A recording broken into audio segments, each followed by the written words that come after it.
Hello and welcome to A Moment in Time with Nex. Today I want to talk to you about this book, The Birth of Plenty by William J. Bernstein, How the Prosperity of the Modern World Was Created. So this book was recommended to me by a friend. It was a big book. It's mostly historical, along with philosophy about how the modern creation of prosperity can be adapted by other countries that haven't yet really figured this out. So it is a philosophy. It's like economic philosophy here. And I thought it was pretty interesting. It did change my worldview on one kind of political belief that I have that I think is pretty important. Other than that, I don't really think it's necessary for most people to read this book. It's big, it's long, it's dense. If you're really into history and economic markets, then maybe this would be a good book for you, but generally speaking, I wouldn't advise this book or recommend or suggest this book to the vast majority of my audience or friends or family.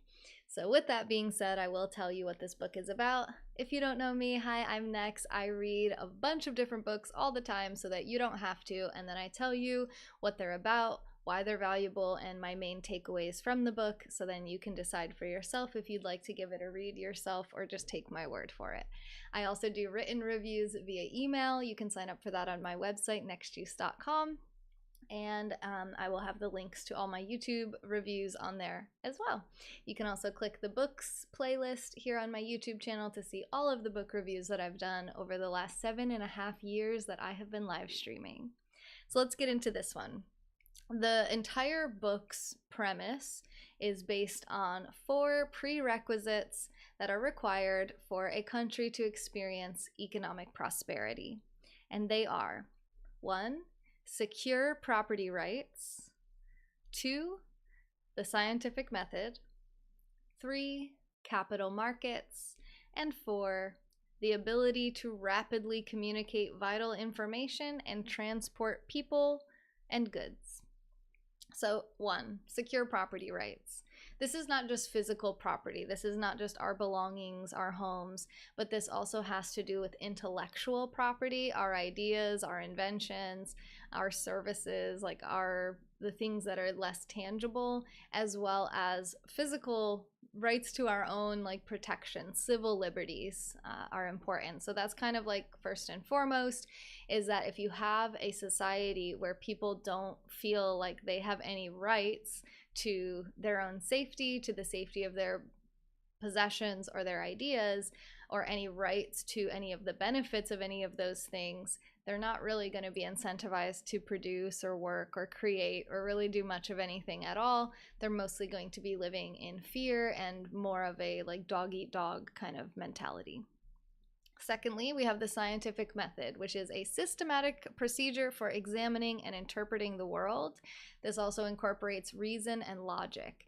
So prior to the scientific revolution, there was mostly just religious theology and theories, philosophies, in determining how the world worked. And people could kind of just make up and say whatever they wanted. And when we created the scientific method, that was a huge game changer for the world.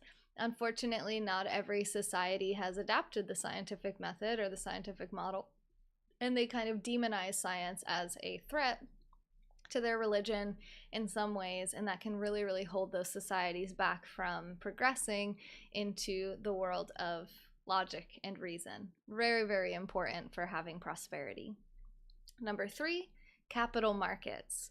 There has to be a widely available and open source of funding for the research and development of new inventions and technology. This is really important. There has to be access to people. There has to be people that are willing to loan money out, and there has to be access to those people by a lot of different people. So and now, like I said, most of this book is like a history book, and it goes through the history of all different countries. Mostly it's pretty Eurocentric, so they talk a lot about like England, Holland, France, Spain, etc. There is some more mentions of America later in the book, but generally speaking, this idea of capital markets did not always exist, and there used to be insanely high interest rates. If you didn't pay back a loan on time, you could be killed or go to prison. So people were afraid to borrow money. There wasn't really a lot of, the fourth piece of the puzzle here, technology, basically the ability to transport goods quickly and far, as well as transport people and their ideas and information. It was a big game changer. So these third and fourth concepts kind of intermingle with each other in a big way. So once we have the ability to rapidly communicate important information and transport goods, people, and services around the world, we are able to have access to much larger capital markets. There's much higher incentives and access and availability. So there's increased availability and increased access to those funds, which makes a huge difference, because there's been historically tons of people with great ideas, but not enough resources to really bring it to market or really realize any of the benefits of those ideas and inventions. The fastest way we used to travel was via horse. In the days of John D. Rockefeller, oil magnate, he loved riding horses because that was the only way he could really go fast. So if we think that was really not even that long ago, in the last 200 years, we've had such amazing technological advances, things that would take months to go from like one country to the next now takes, it's an hour flight, maybe an hour in the airport, but it's, we've just experienced a huge technological boom. So that has definitely helped us. But of course, there are countries that have not realized the benefits of these technologies, mostly because they're still stuck with those two primary ones, which are protections and safety, the ability to trust and rely on your government, your police force, your whatever it may be, which may still be shaky in some countries, but a lot less shaky than it is in others. Most of us in America, now I know I'm a white person speaking, so take this with a grain of salt, but to my understanding, most of us feel free to kind of like go to our workplace, go out and have some fun with friends. We can kind of go out about in the world, go about our business, and not fear being just brutally attacked by our own government or by like a random person that has no consequences. We kind of know that there is a justice system that exists in America, and so that gives us, and it's somewhat reliable. I know it's not perfect, but it's a lot more reliable than exists in many other countries. And so we have this freedom and privilege that we can rely on some type of safety and protection. We also feel like if someone breaks into our house, we have a right to action against them, and that goes for the same thing if anyone steals something from us. And this all builds a really important kind of energy into the society that then lends itself to creativity and ambition, drive, and therefore and then what you need for that is capital markets and technology, which we also have here in America and many other countries. But if you're missing one or more of these ingredients, his argument is that your country, your society is not going to be very prosperous. Hey Mark, thank you. Oh, okay. Anyway, so sorry, I was just reading chat for a minute and I regret it a little bit. So I'm going to go back to just talking to you as if you're not talking back. Okay. So in the first part of the book, he talks about these 4 tenets and makes his argument for each of the 4. I tend to agree with this. I went into this book kind of believing in capitalism, generally speaking, and really found myself accepting most of the information that he was saying without any kind of huge eureka moments. I think it's cool that he boiled it down to these 4 things. I wasn't crazy about this book. This book was fine. Then after he talks about those 4 principles we just talked about, then he talks about the first countries to kind of adapt these things and have all 4 ingredients in place and how prosperous they were compared to the rest of the world. And those were Holland and England. Then up next, the runner-ups were France, Spain, and Japan. And then finally, he talks about like the last, like the the countries and areas of the world that are still lagging. Now, he didn't really talk about Africa. He mentioned it briefly. He said there's like a lot more to be talked about there, but generally speaking, he did talk about the Ottoman Empire, which resulted in like the modern Arab world as well as Latin America, and why these countries struggle so much to have prosperity because they don't have these four ingredients. And the book's already really long. It's a bit of a cop out probably, but he did say like if I tried to talk about every country and what specific problems were going on in every country, this book would be an encyclopedia. Like it would just be way too much. So he just kind of cherry picked ones that were simple enough for him to make his point, and do with that what you will. If you have examples of countries that are prosperous without one of these ingredients, or countries that have all four of these ingredients and are still not prosperous, let me know. I would definitely love to search that further and maybe get a little debate going and challenge this author if there's information like that out there. Personally, when I read books, you might notice the books on my shelf, I generally read for my own personal benefit, my own personal information, and practically applicable information for my life. So things that affect Africa may be interesting to me, but don't really make a huge difference in my day-to-day life. And since I'm right now just focused on making sure I'm paying my bills month to month, I'm not going to be super helpful to the people in Africa until I can figure out how to get my wealth to a certain level that I can then, right now I can like help out my neighbors and some people in my area, and the more I grow and develop myself and my resources, the more I'll be able to extend the impact I can have and how many other people and whole countries and societies maybe I could help one day. But for now, it's mostly just interesting to me, and I try to focus on the things that are applicable to me and my life. So that leads me to the biggest takeaway for me from this book, which I'm actually going to read a couple of the pages of this book because it's just easier than trying to summarize it in my own words.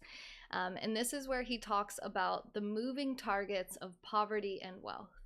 So what we in modern day America consider poverty is close to the level of kings, several hundred years ago. So as we've had these expanding technologies and the scientific method, what we view as poverty and what we view as wealth is always kind of increasing. So what we're also noticing is an increasing disparity between the two. So although the people who are poor now are doing way better than they used to do historically, the rich are doing like exponentially greater than they've ever done before in history. So even though you would think, oh, well, poor people are less poor than they used to be, they have a lot more than they used to have, so they must be happy now, we've started to learn about psychology more. And what we've learned psychologically is that the more aware of a discrepancy you are, the less happy you are. So if all you know prior to the invention of the internet and even phones and television, the only things we knew were pretty much in our local area. As far as we could walk or ride our horse and back to our homes is as much as we were exposed to in the world. Maybe we heard stories of big castles and things, but generally speaking, we didn't really know what much was going on besides our own neighbors. So if our house and our neighbor's house and all the neighbors' houses were roughly the same, we felt pretty much fine. We're like, all right. Or if we had a little bit bigger of a house, we felt pretty good. If we had a little bit smaller of a house, we might be a little jealous. We might not like that too much. But it wasn't a huge deal because it wasn't a huge difference. Now think about the access that we have to celebrities, to millionaires, to billionaires, and how we can see the way that they live. We can see the things that they have, the lifestyle they have, the freedom they have, the ability they have to just travel and do whatever the heck they want. And half of them can say what they want, date who they want. It's almost like the untouchables. And we're so aware of this that it makes a lot of us, even people who might be doing pretty all right for themselves, feel frustrated and jealous and like, oh wow, I have to work so hard for my things, and these people who are just born rich can just do whatever they want and have everything handed to them, and it causes us to feel unhappy based on something that doesn't really have anything to do with what we actually have, but it's like what other people have that's so much more than us. So having access to people who have so much more than us and knowing about it affects our happiness. And as we have this increasing gap between the rich and the poor in America and probably elsewhere, the more unrest societally and politically we have, because politicians who in America are voted for by the majority, generally speaking, they have to kind of keep everybody happy, right? Like, okay, how do I make laws and policies that are applicable to this entire society, which consists of extraordinarily wealthy people and extraordinarily or comparatively very poor people? And then you have a lot of conflict here. It's like, okay, who are we against? Are we against the poor? Are we against the rich? And it's like, really, a true representative shouldn't be against anyone in their populace. They should be trying to have a mutually beneficial political structure and legal structure for these people. What am I hearing? Okay, I think it's outside. Hopefully the mic's not picking that up too much. So I knew about this and I thought it was interesting, and I didn't have a great solution to it other than me coming from my white privilege background, growing up pretty much in middle class, feeling like, well, if people just work hard enough, then they can get themselves out of poverty. I realize now that that was an ignorant belief that was relevant and worked for me and the people that I went to school with, generally speaking, but I dramatically took for granted the ideas of racism and classism, as well as trauma. I mean, even though I was only raised by one parent, I felt safe and loved. So I didn't experience high levels of chronic trauma throughout my life, and people who have, regardless of what class system they're in or what color their skin is, are going to have a lot harder time just working hard and, you know, doing what they need to do to take care of business. There's a lot of issues around mental health and things that really aren't inside the scope of this book, but I do want to take a moment to acknowledge it's not just a matter of working hard enough to get up there, and there is huge benefits to social programs. So me, politically and philosophically, I've had trouble with this in the past because I've kind of flirted with the idea of anarchy, private law, private defense, and libertarianism, very small government, which just feels like the seed of a large government. But I could tell that large government was definitely not doing a good job. But after reading this book, I experienced a paradigm shift where I realized that there's a difference between big government spending in terms of what it's spent on. So if you have government A and government B and they're both spending 50% of their money, what are they spending it on makes a big difference. So just the fact that they're spending isn't as important as what they're spending it on. And I think this was a concept that I've kind of missed, and I think a lot of small government people have really missed. We get freaked out. Don't spend the money. You know, the least government spending, the better. But what we find is that there's governments that spend, you know, upwards of 50% of their GDP, and they're still pretty prosperous, and they're still keeping track with America's prosperity, even though America's not spending anywhere near that amount on the same programs, but they're spending dramatically more on things like military spending, which is a much different situation than spending a lot of money on social programs. So the main difference, to summarize it, and I will read it here in a moment, is that if your government's spending a lot of money on social programs to try to keep the poor and underprivileged people from feeling so unhappy, that's actually fine. They found that it pretty much doesn't have a negative impact on the the country as a whole. Whereas if you have really big spending on things that don't benefit the people in your country, like military spending, then you have problems because your poor people are getting neglected. Your country is spending a ton of money. You're not seeing any kind of returns on this, and all of your people are unhappy. America is really, really flirting with what's going to happen if this continues on this way.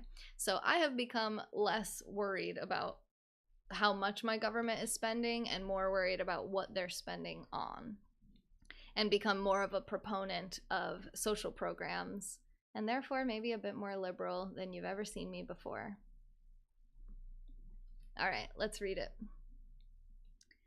The moving targets of poverty and wealth. Nope, that's not, I already talked about that. That's not the one. Okay. Pushing the envelope. There exists a trade-off between economic growth and social cohesion. We can conceive of a stability envelope within which a society provides property rights and curbs taxation to the extent necessary to assure growth of its economy, but not to the point where inequalities of wealth are extreme enough to create social and political instability. The United States appears to be cautiously probing the right edge of that envelope, exploring just how much income and wealth inequality can be tolerated in the interest of encouraging optimum growth. The rest of the developed world seems to dwell at the left edge of the envelope, determining just how much economic growth can be sacrificed in the name of encouraging optimum equality and happiness.